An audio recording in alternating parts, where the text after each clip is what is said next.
in my opinion, Kevin Egan is the most knowledgeable residential construction man in the United States. Now, he says I can't say maybe in the whole world, but I'm going to say it. Today we're going to talk to Kevin about energy efficiency and quality construction, and we'll hit on some more topics. And one of the things I want to start with today, Kevin, is we know there's a certain group of builders that I call the good guys versus bad guys, and obviously you're in that group of the good guys. And one of the things I want to ask you about is water injection. What exactly is the process, and when do you use it? So what determines whether you use water injection on your development? Okay. Well, in most cases, I mean, when we sign agreements to go into certain neighborhoods, we get soils reports. And the soils reports really tell us how much clay content is in the soil and how much expansiveness is in the soil, which is called PVR, potential vertical rise. And so anytime we see soils reports that say that there's a PVR of more than 4.5 inches, we typically make a decision to water inject or have the developer do it.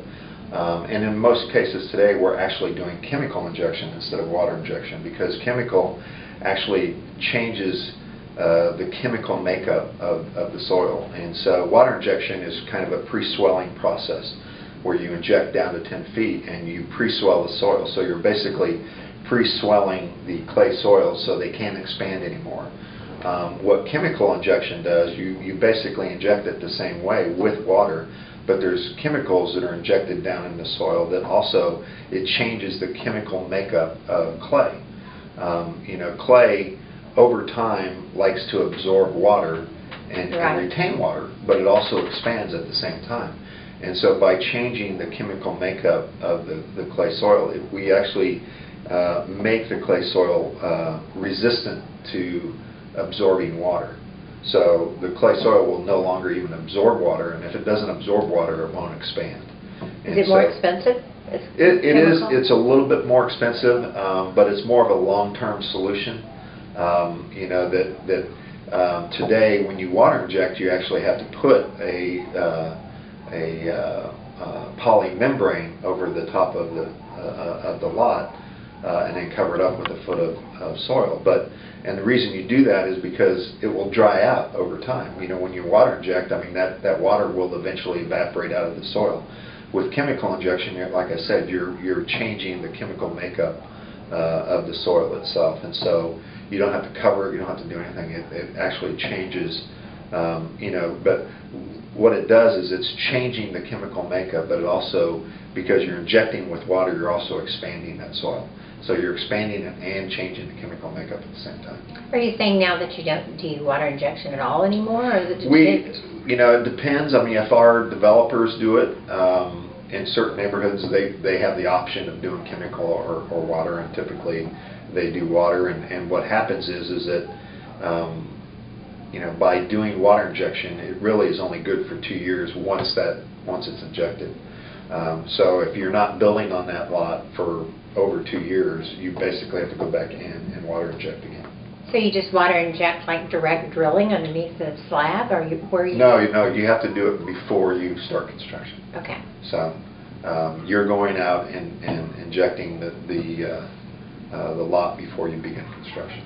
So the chemical injection is for the life or long term, or 10 years? It's for the life. Yeah, it's for the life. It's actually changing, like I said, the chemical makeup of that soil, so it will no longer absorb water.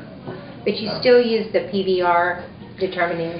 Yeah, there's two things that we use. We use potential vertical rise of 4.5 inches or 1% swell. So there's two evaluations that the soil engineers do, or soil engineer does in their report to help us analyze and understand how expansive the soil is.